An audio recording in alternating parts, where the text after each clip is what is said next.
Very good morning to all of you. अब तक की क्लास में हम लोगों ने देखा है कि सिंपल एयर रेफ्रिजरेशन साइकिल कैसे काम करता है।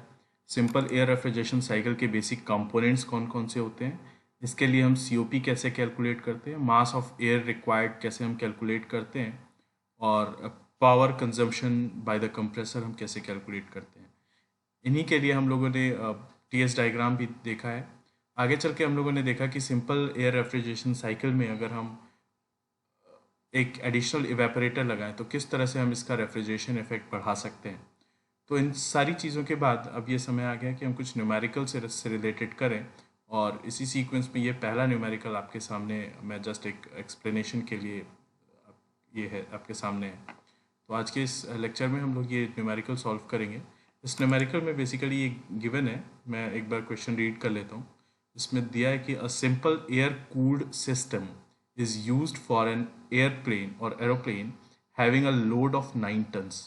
तो यहाँ पे जो लोड गिवन है, this is not the gross load which the aircraft is carrying. ये वो लोड नहीं है जो एयरक्राफ्ट अपने साथ कैरी करके ले जा रहा है, या एयरक्राफ्ट का ग्रॉस वेट नहीं है। This load is actually cooling load. तो ऑल्दो ये स्पेशली मेंशन नहीं भी हो कि ये कूलिंग लोड है, तो यू शुड अंडरस्टैंड दिस कि this load is a cooling load. So the aircraft has a cooling load of 9 tons. Now you understand what this 9 tons stands for. इसका मतलब है कि 24 घंटे में वो 0 डिग्री सेंटीग्रेड वाले पानी को 0 डिग्री सेंटीग्रेड वाले बर्फ में बदलने के लिए 9 टन आइस क्रिएट करने के लिए उसको जितना हीट रिमूव करना पड़ता है, उतना हीट उस एयरक्राफ्ट के अंदर कंटिन्यूसली आ रहा है, और उस एयरक्राफ्ट को ठंडा करने के लिए इतना अमाउंट ऑफ हीट उसको बाहर निकालना है। This is the cooling load of an aircraft. The atmospheric pressure and temperatures are given as 0.9 bar and 10 degree centigrade respectively. Atmospheric temperature और प्रेशर आपको गिवन है। During the ramming process the pressure increases to, ramming के बाद का pressure आपको given है 1.013 bar, and in the heat exchanger the temperature of air is reduced by 55 degree centigrade. The pressure in the cabin is 1.01 bar and the temperature of air leaving the cabin is 25 degree centigrade. तो basically question जब भी आपको इससे मिलेगा तो आपको a set of pressures and temperatures will be provided to you and you will be asked to calculate power required to take the load of cooling in that cabin, the COP of the system. इसके अलावा एक और चीज़ हमें दी गई है कि assume that all the expansion and compression are isentropic. इसका मतलब है कि जो प्रॉब्लम हमें करना है वो ये मानते हुए करना है कि सारा प्रोसेस जो है वो रिवर्सिबल एडियाबैटिक या आइसेंट्रोपिक है। तो हम एक्चुअल साइकिल के लिए, प्रैक्टिकल साइकिल जो मैंने आपको बताया था उसके बारे में हमें कैलकुलेशन में कंसिडरेशन नहीं करना है। हमें नॉर्मल आइडियल साइकिल के लिए सारा कैलकुलेशन करना है। One more information is furnished here, the pressure of the compressed air is 4 bar. तो ये सारे इन्फॉर्मेशन के बाद आप न्यूमेरिकल शुरू कैसे करोगे? तो in order to start the numerical, the first thing that you need to do is draw a TS diagram. अब now the question is how will you draw the TS diagram? तो आप ये एक sample TS diagram याद कर लो जिसमें आपको 4 ऊपर की तरफ जाते हुए कर्व्स बनाने जो आपके कांस्टेंट प्रेशर प्रोसेस को शो करेंगे, 1, 2, 3 और 4। सबसे नीचे वाला जो कर्व है उस पर आप एक पॉइंट ले सकते हो, ये आपका एटमॉस्फेरिक प्रेशर को शो कर रहा है और यहाँ से हमारा प्रोसेस शुरू होगा। तो this is an sample TS diagram, और आपको लगभग सारे क्वेश्चंस में ऑलमोस्ट इसी तरह के टीएस डायग्राम्स बनाने। तो the best way to draw this is to remember this diagram. आप इस डायग्राम को याद कर लो और एज इट इज़ आपको सारे क्वेश्चंस में बनाना है। The first point is the atmospheric point, जहाँ से हम जहाँ से एयर एडमिट हो रहा है, और 1 से 2 तक के बीच का जो प्रोसेस है वो रैमिंग प्रोसेस को शो कर रहा है। 2 से 3 तक का जो प्रोसेस है वो हम जानते हैं, ये वाला प्रोसेस आपका मेन कंप्रेसर में कंप्रेशन प्रोसेस को शो कर रहा है। 3 से 4 is the expansion, the cooling of air in the cooling chamber. 4 से 5 is the expansion in expander turbine, and 5 वो पॉइंट है जहाँ पे वो एयर सर्कुलेट कर दिया गया है वापस से एयरक्राफ्ट केबिन में, and the 5 to 6 process is actually the cooling process which is taking place inside the aircraft cabin. So this is a sample TS diagram which you need to draw in each and every question. तो I will suggest all of you to start solving the question by drawing this only. तो ये हमने TS diagram draw कर लिया। ऐसे बहुत सारे TS diagrams हम पहले भी ड्रॉ करते आए हैं। Now the second step in order to solve the numerical is to read the question again and again very carefully and to enlist all the given details which are there in the question. So let us enlist all the given details. The first detail which is given in the question is cooling load. We will denote this cooling load by Q because this cooling load is nothing but heat. ये वो heat है जो aircraft में continuously अंदर आ रहा है, और aircraft को अगर हमें ठंडा करना है तो इतना ही हीट हमें बाहर करना पड़ेगा, तो इसलिए इसको हम क्यू से डिनोट कर रहे हैं। उसके बाद दा दिया है कि the atmospheric pressure and temperature सा, तो 0.9 बार एटमॉस्फेरिक प्रेशर है और टेम्परेचर है 10 डिग्री सेंटीग्रेड। तो मैंने आपको बताया कि प्रोसेस हम शुरू कर रहे हैं एटमॉस्फेरिक कंडीशन से, और एटमॉस्फेरिक कंडीशन को इस टीएस डायग्राम में हमने सबसे पहले पॉइंट मतलब दैट इज पॉइंट नंबर 1 से डिनोट कर रखा है। तो ये प्रेशर जो 0.9 बार है we will denote it as P1. So P1 is given as 0.9 bar. Similarly, the ambient temperature is also T1, denoted by T1 suffix 1, and is 10 degrees centigrade. So ambient and atmospheric are same thing. The ambient pressure and ambient temperature. Next in the sequence is during the ramming process, pressure increases to 1.013 bar. अब आपको पता है कि rhyming process 1 और 2 point के बीच में हो रहा है, तो रैमिंग प्रोसेस के दौरान इसका प्रेशर बढ़ जाता है 0.013 बार तक। तो और रैमिंग प्रोसेस खत्म कहाँ होता है 0.2 पे। तो इसका मतलब है कि this pressure 1.013 bar is the process pressure at 0.2। तो this is P2 equals to 1.013 bar. अगला है in the heat exchanger the temperature of air is reduced by 55 degree centigrade. अब now you need to know where the heat exchanger is mounted. Heat exchanger कहने का मतलब है cooling chamber, और cooling chamber इसमें कहाँ पे लगा होता है आपको पता है 2 से 3 के बीच में कंप्रेसर है, मेन कंप्रेसर जहाँ कंप्रेशन हो रहा है आइसेंट्रोपिक कंप्रेशन, और 3 से 4 तक कूलिंग चैम्बर है जहाँ पे हम उस एयर को ठंडा कर रहे हैं, है ना। तो बेसिकली ये कूलिंग चैम्बर ही हमारा हीट एक्सचेंजर है। तो क्वेश्चन में कहता है कि इन the heat exchanger the temperature of air is reduced by, now you should notice this word by, है ना। in the previous sentence it was 2 increase 2, तो पिछली बार टेम्परेचर 1.013 बार तक इंक्रीज हुआ था, अब यहाँ पे लिखा है बाई 55 डिग्री। तो यहाँ पे टेम्परेचर जो है वो 55 डिग्री से कम हो जा रहा है, मतलब 55 डिग्री कम हो जा रहा है। इसका मतलब है कि जो हमें गिवन है वो है 0.3 और 4 के टेम्परेचर का difference. So this you should understand it very clearly. This 55 degree centigrade is actually the difference of temperature at 0.4 and 0.3. तो ये 4 और 3 के बीच का डिफरेंस है। तो हम इसको लिखेंगे T3 minus T4 equals to 55। तो टेम्परेचर में कितना कमी आ रही है, टेम्परेचर में जो कमी आ रही है वो 55 डिग्री सेंटीग्रेड। तो T3 minus T4 is 55 degree centigrade. Now the pressure in the cabin is 1.01 बार।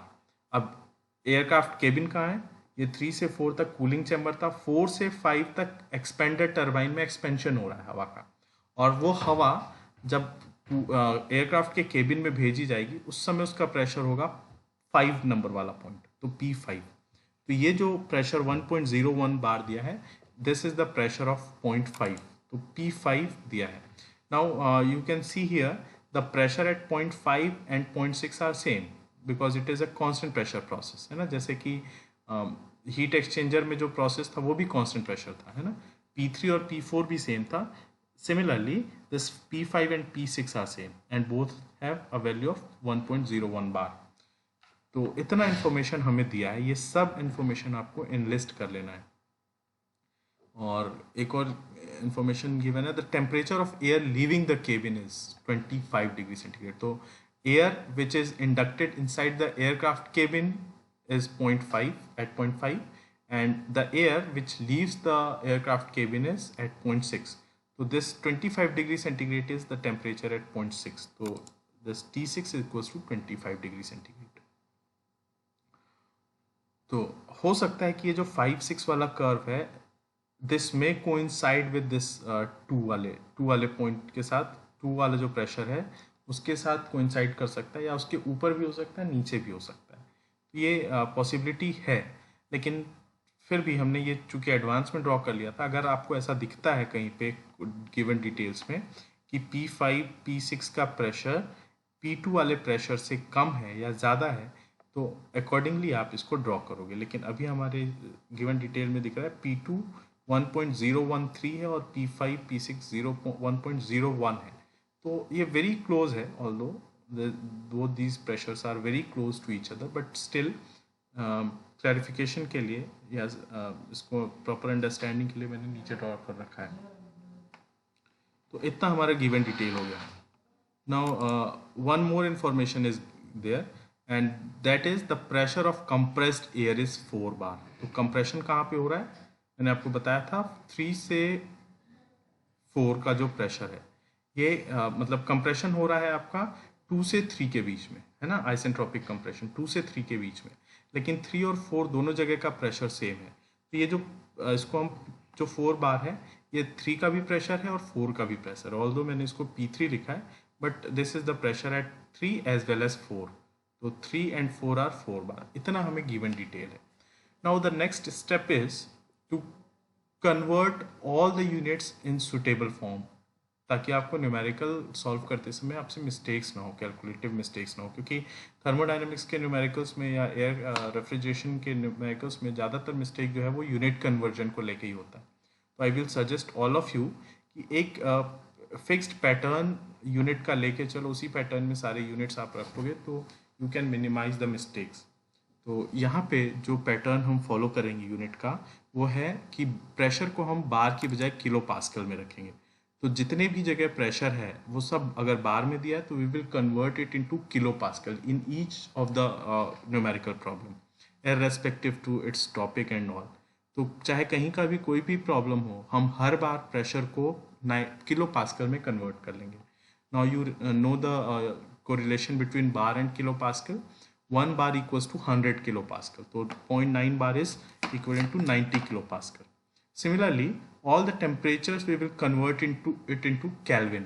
तो इस क्वेश्चन में हमें सारे टेम्परेचर्स डिग्री सेंटीग्रेड में गिवन है, तो इन सारे टेम्परेचर्स को हम केल्विन में कन्वर्ट कर लेंगे। तो 10 degree centigrade will be equivalent to 283 kelvin. Relation क्या है, 273 केल्विन, तो ये आप जानते हो।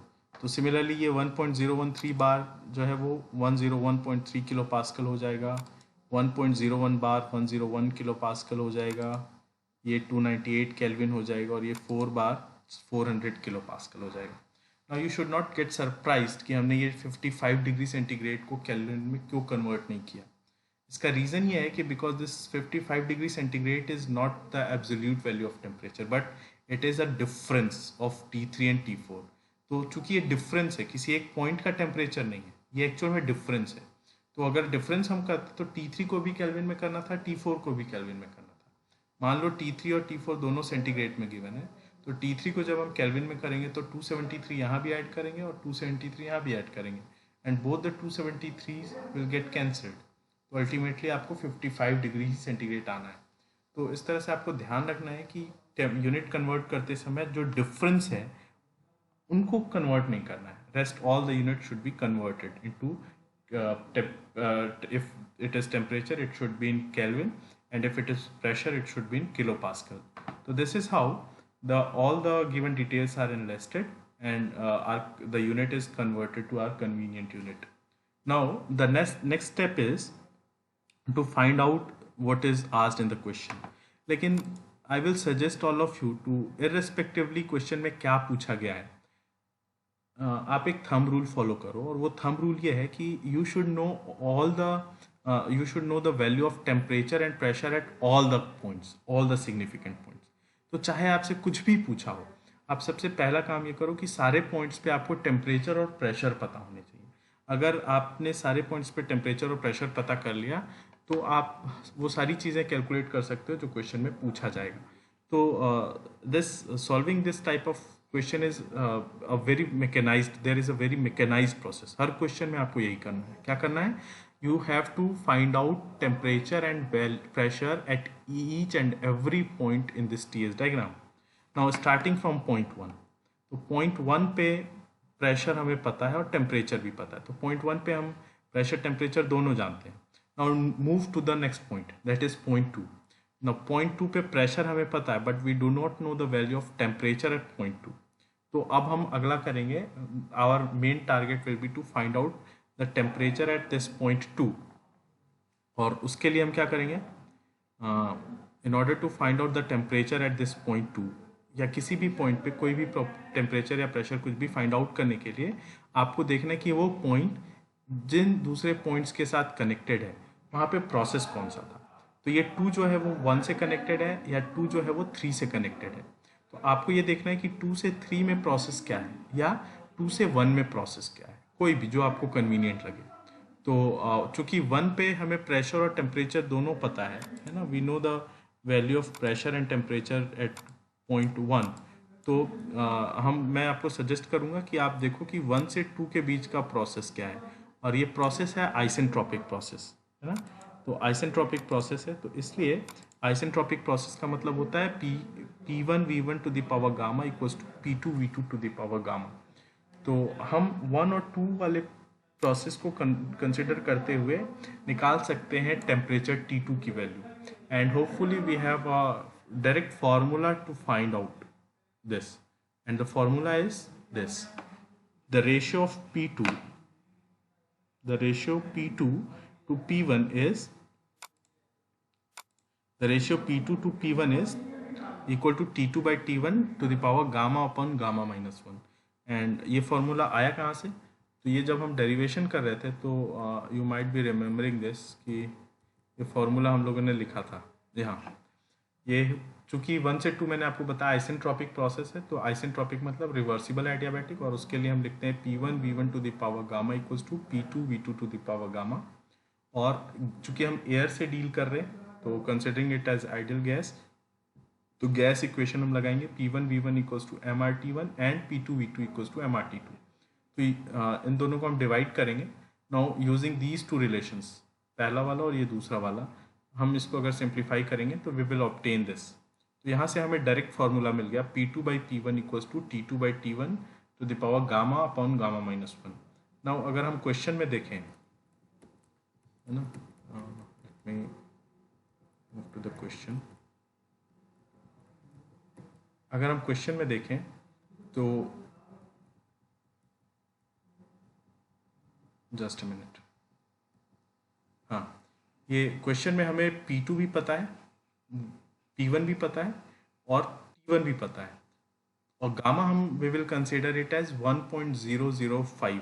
तो the value of gamma is constant and we know that value, it is 1.005, है ना। तो for air this I am sorry, this is not the value of gamma for air, let me correct it, I'm sorry, the value of gamma is 1.4,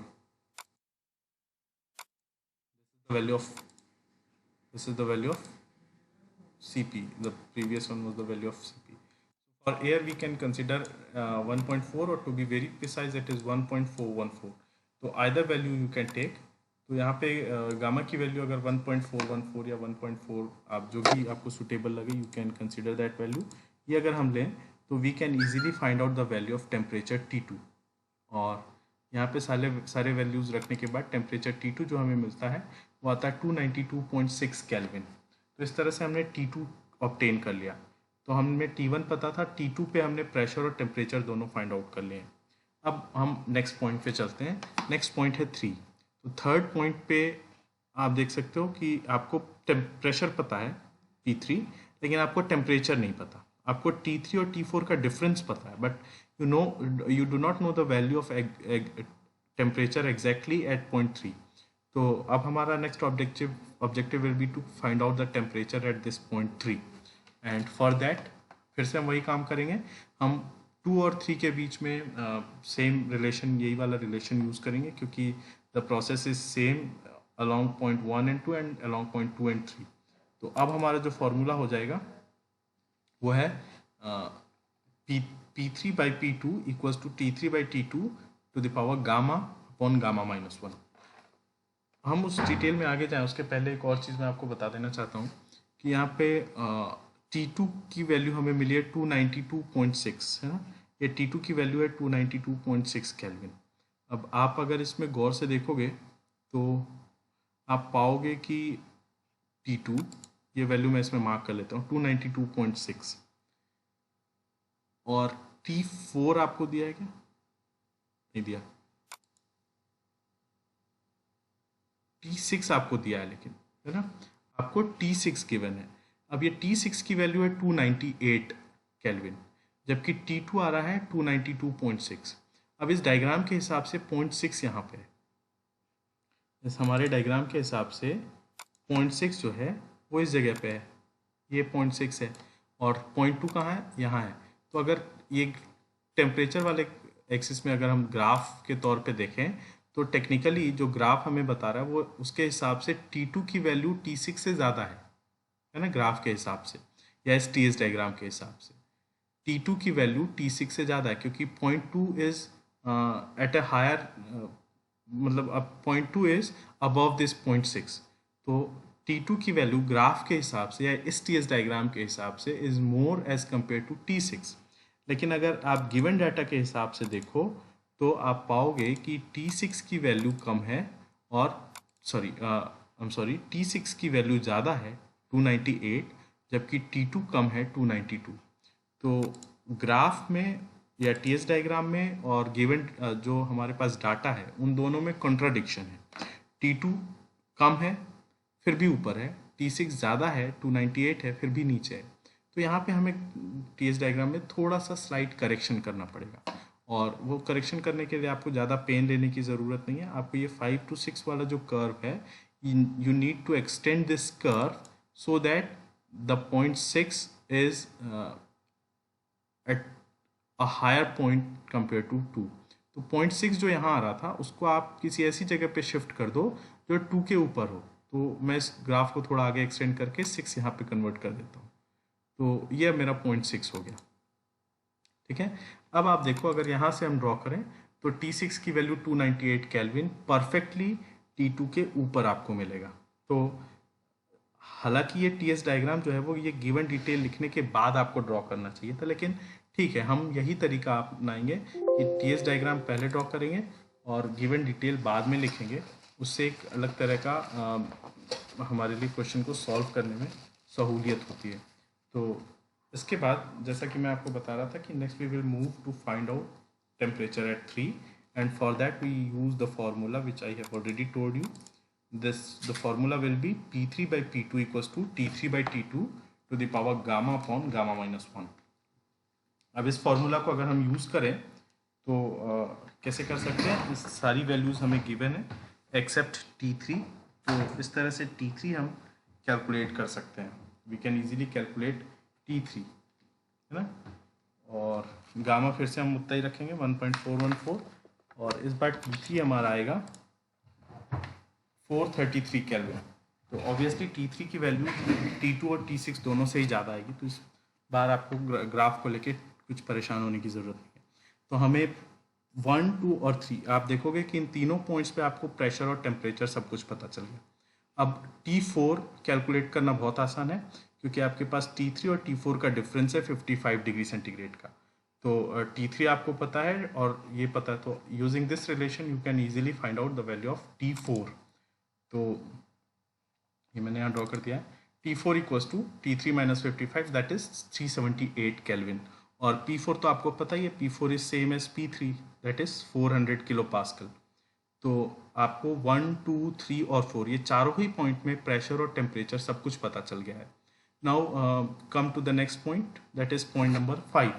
तो point 5 पे you know the value of pressure but you do not know the value of temperature.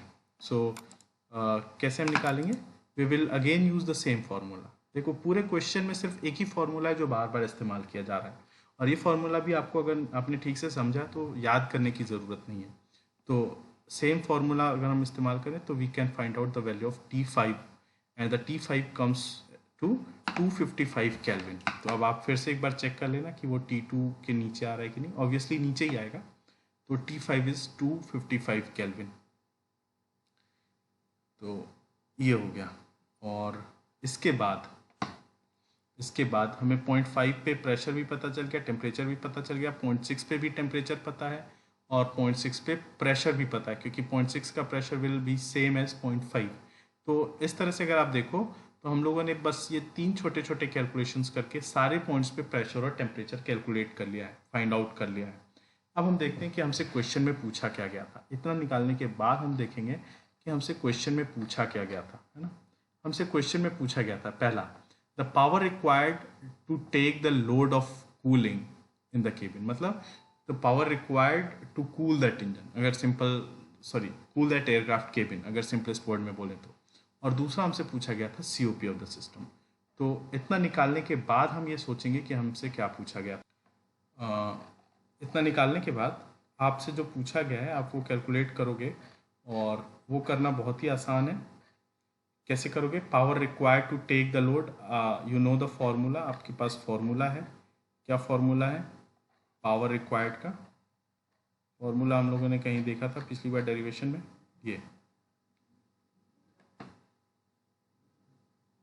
Power required to run the refrigeration system, वो आता है MACP T3 - T2 upon 3600 kilowatt. CP की value 1.005 आप जानते हो, T3 आपको पता है, T2 आपको पता है, 3600 आप कॉमन रख लोगे। M air is the mass of air, ये मास ऑफ एयर भी आप निकाल सकते हो। इसके लिए हम लोगों ने फॉर्मूला देखा था Q upon CP T6 - T5। तो Q कितना है? Q आपको दिया है 9। तो ये निकालने के लिए आप kg/h में अगर निकालना है तो आपको 14,000 Q upon CP T6 - T5 करना है। तो यहाँ से आपको MA मिलेगा, ठीक है। इस MA को आप इसमें रखोगे, इस वाले इक्वेशन में, तो आपको पावर निकल आएगा। और COP तो आप जानते ही हो, COP है 14,000 Q upon MA CP T3 - T2। So using all these formula you can easily calculate whatever is asked in the question. So this is how the simple numericals of simple air refrigeration cycle is executed. I hope कि आप सब लोगों को ये समझ में आ गया होगा। और फिर भी इन केस ऑफ, आप ये एक बार खुद से ट्राई करो, और in case of any doubt you can ask me any time. So that is all for now. Thank you.